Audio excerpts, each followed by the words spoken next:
A dog can forget where you hid the ball, but somehow they never forget you. Think about that for a moment. You've probably seen it yourself. A dog who panics when their person leaves the room. A dog who waits by the door for hours. A dog who, after months apart, recognizes your footsteps before you even knock. We call this loyalty. We say it like it's simple, like it's just a dog thing. But psychology tells a different story. Because what's actually happening inside a dog and inside you when you feel it is anything but simple. Loyalty is rare now. Real loyalty. The kind that doesn't come with conditions or expiration dates. Friendships drift. Relationships end. People change their minds, their cities, their priorities, and somewhere along the way, most of us quietly accepted that everything is temporary. Everything except, somehow, the dog on the couch who looks up every time you shift in your seat, just to make sure you're still there. Why? Why would an animal organize its entire emotional world around one human? That question matters more than it seems. Here's what most people get wrong about dogs. They confuse loyalty with obedience. They assume a dog stays because it was trained to, because it has no choice, because it's dependent. But dependence and devotion are not the same thing. A dog who stays close to you isn't following a command. They're following something much older than training. They're following a feeling. Loyalty, in the psychological sense, is emotional attachment built through repeated experiences of safety. It's not a decision made once. It's a pattern that forms slowly, invisibly, through 1,000 small moments. The morning routine, the walk at the same time every day, the voice that says their name with warmth. Each of these moments tells a dog's nervous system, this person is safe, this person is consistent, this person is mine. And once that pattern forms, it doesn't disappear. It becomes identity. The dog doesn't think about staying loyal any more than you think about breathing. It's simply what their world is organized around. Attachment theory, the psychology of how living beings bond, tells us that every social creature seeks what researchers call a secure base, a place, a presence. Something that signals, you are safe here. For human children, that's usually a parent. For dogs, it becomes the person who feeds them, holds them, exists reliably in their world. You become their secure base, not their owner, not their trainer, their home. There was an older man, retired, living alone in a quiet house. His dog, a graying golden retriever, had one ritual that never changed. Every afternoon, around the same time, he would walk to the front door and sit, not sleeping, not distracted, just waiting, ears slightly lifted, eyes on the driveway. Even on the days the man never left, even when there was nothing to wait for, the waiting itself had become the bond, the anticipation had become the love. Psychology calls this anticipatory bonding. The brain doesn't just respond to presence, it reaches toward it. The act of waiting, of holding someone in mind when they're absent, is itself a form of attachment. The dog wasn't anxious, he was devoted. There's a difference, and it lives in the body. But here's the part nobody tells you about dog loyalty, and this is where it gets genuinely interesting. Dogs don't remember the way we do. They don't replay events like a film. They don't store memories of dates or conversations or specific afternoons. But they remember something more fundamental than any of that. They remember times how someone made them feel, the emotional imprint, the sense of safety or fear or warmth that a person left behind in the nervous system. This is why a dog who hasn't seen someone in a year can still recognize them instantly, not because they remember your face perfectly, but because your presence activates something encoded deep in their emotional memory: safety, comfort, home.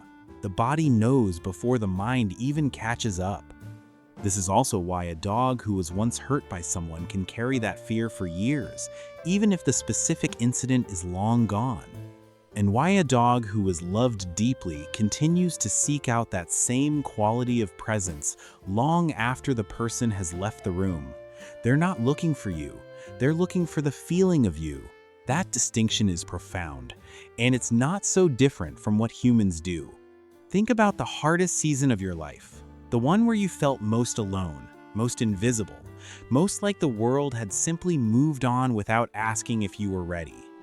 A woman sat in her bathroom, on the floor, crying quietly, not loudly, not dramatically, the kind of crying that happens when you've been holding it in for so long that it just leaks.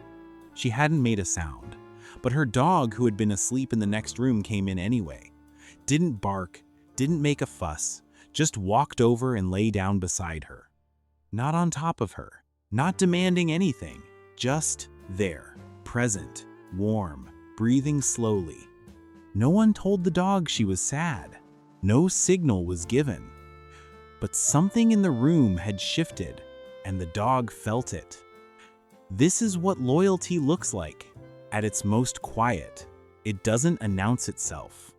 It doesn't perform. It just shows up, without being asked, into the spaces where you're most unguarded. Psychology has a name for this kind of attunement: co-regulation, the way one nervous system can calm another through simple proximity, through breathing, through warmth, through presence that asks for nothing. Dogs are extraordinarily gifted at this, more naturally skilled at it, some researchers believe, than most humans, not because they're trained for it, but because their emotional radar is tuned almost entirely to the humans they love. Grief does something strange to dogs. It makes them closer. When a person loses someone, when their world becomes quieter and heavier and smaller, dogs often shift their behavior. They sleep nearer. They follow more closely. They check in more frequently, as though something in the emotional atmosphere of the house has changed and they've appointed themselves to watch over it. This is loyalty not as a concept, but as a living, responsive thing. It adapts to what you need. It reads the room in ways that language cannot.